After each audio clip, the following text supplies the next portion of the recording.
राम राम सा खम्मा गणेशा पादी सस्यकाल आदाब अस्सलाम वालेकुम।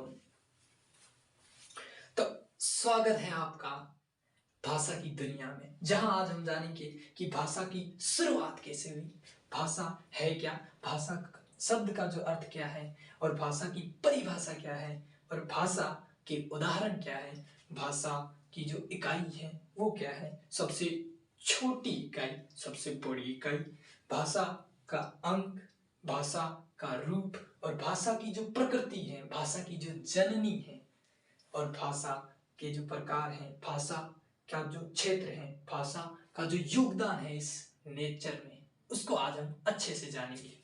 चलो तो सबसे पहले आती है क्या कि जो भाषा है इसकी शुरुआत कैसे हुई। भाई सब दो जने बैठे थे एक दूसरे के पास, ऐसे इस तरीके से बैठे थे, ठीक है। अब इसने कुछ इसको कहा, इसने वापस रिप्लाई किया, तो ये जो बोलचाल हुई है, क्या हुई है, बोल चाल, यही आपकी भाषा है, यहीं से शुरुआत हो पड़ी भाषा की। क्लियर, आगे चलते हैं। भाषा जो है उस शब्द का किस भाषा शब्द का अर्थ क्या है, भाषा जो है वो भास धातु, जो कि भास धातु से, भास का अर्थ यहां पर है, भास धातु यहां संस्कृत से ली गई। इसका मतलब होता है कहना या बोलना कह सकते हैं, ठीक है। ये हो गई। अब भाषा की परिभाषा की बात करते हैं। भाषा मतलब मन के जो विचार हैं उनको पहुंचाना दूसरों तक, अपने मन के जो विचार हैं उनको दूसरों तक पहुंचाना ही क्या है, भाषा है। अब भाषा के उदाहरण देखते हैं। जैसे कि हम भारतीय हैं तो हमारे कुल 29 राज्य है, तो 29 भाषाएं होगी क्या, नहीं। हर जगह कभी कहां पर जो हमारी जो एक रूप से एक भाषा है वो है राष्ट्रीय भाषा है, वो है हिंदी, है ना। तो बहुत सी भाषाएं हैं, जैसे गुजरात की गुजराती है, राजस्थान की राजस्थान, है ना, मारवाड़ी है, तो ये चीजें हैं, मराठी वगैरह, ये अलग अलग। अब भाषा की जो इकाई है, सबसे छोटी इकाई कौन सी है, वो है वर्ण, या फिर हम कह सकते हैं ध्वनि, ठीक है। वर्ण और ध्वनि। सबसे बड़ी इकाई कौन सी है, वो है वाक्य। क्या है, वाक्य। अब बात करते हैं भाषा के अंक। भाषा के कितने अंक हैं, चार। कितने, चार। पहली जो आते हैं वो है ध्वनि, क्या है, ध्वनि। दूसरा वर्ण, फिर एक शब्द, फिर एक वाक्य। ध्वनि मतलब जो हमारे मुंह से निकलती है, मौखिक भाषा सीधी, वो क्या है, स्वतंत्र रूप से निकलती, वो है ध्वनि। तो वर्ण क्या है कि जिसको हम तोड़ नहीं सकते। जैसे एक वर्ड है क, तो क में क्या छुपा हुआ है, एक आधा कर। अब इसको और नहीं तोड़ सकते, तो वहां पर जो है ये है वर्ण है, आधा कर। अब बात करते हैं शब्द। शब्द होता है वर्णों का सार्थक समूह, वाक्य शब्दों का सार्थक समूह। अब एक आपने वर्ड सुना होगा लिपि। लिपि क्या होती है भाई, लिपि होती है कि जो मौखिक रूप से जो हम बोलते हैं उसको प्रकट करने के लिए जो संकेत चिन्ह होते हैं उनको लिपि कहते हैं। जैसे एक व्यक्ति है जो बोल नहीं सकता लेकिन इशारों से समझा सकता है, तो वही लिपि है ना। अब बात करते हैं इसके रूप की, कौन कौन से रूप है। तो देखो हमने जैसे एक पढ़ा है, स्टार्ट में ही हमारी होती है वो है मातृभाषा, है ना। दूसरी राजभाषा, राष्ट्रभाषा, मानक भाषा, संपर्क भाषा, और लास्ट कौन सी होती है, द्वितीय भाषा।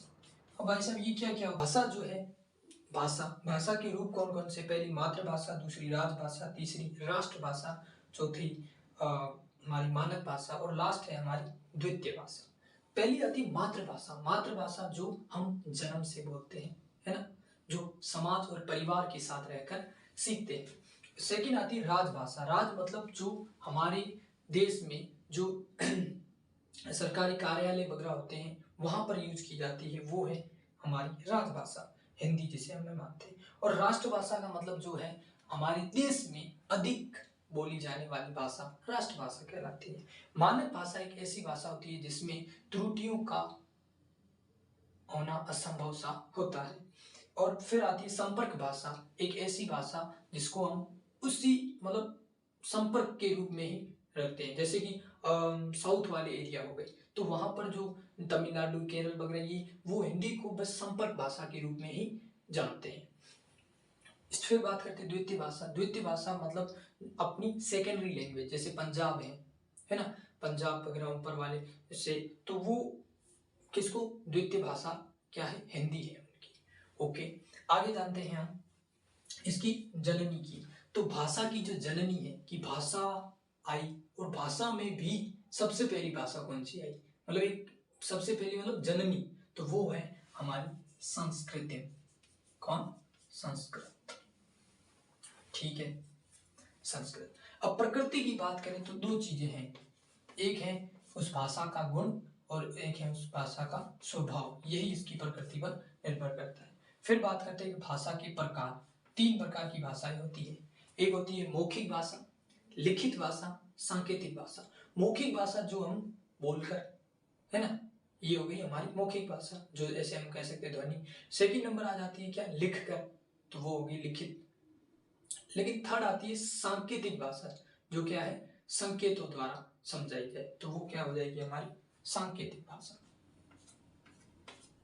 ठीक है, ओके। फिर बात करते हैं क्षेत्र की। जैसे अगर हमने लैंग्वेज सीख ली तो हम फॉरेन कंट्री जो है वहां पर जाके या फिर उससे रिलेटेड हम वर्क कर सकते हैं। कंपनीज में कॉल सेंटर जो होते हैं वहां पर हम काम कर सकते हैं, एक अच्छा अध्यापक बन सकते हैं उस भाषा से रिलेटेड। अब बात करते हैं कि जो भाषा है इसका क्या योगदान है इस नेचर में। भाषा का योगदान बहुत ही अमूल्य है, क्योंकि अगर हम भाषा नहीं जानेंगे तो एक दूसरे को कैसे समझ पाएंगे, है ना। तो एक दूसरे को समझने का जो माध्यम है वो भाषा ही तो है, जिसके जरिए हम उसकी मतलब एक पर्सन से दूसरे पर्सन को समझ सकते हैं। ठीक है ना, तो ये हुई हमारी भाषा, बहुत ही, इसी को हमने आज अच्छे से जाना। ओके, चैनल को लाइक करें, शेयर करें एंड सब्सक्राइब करें।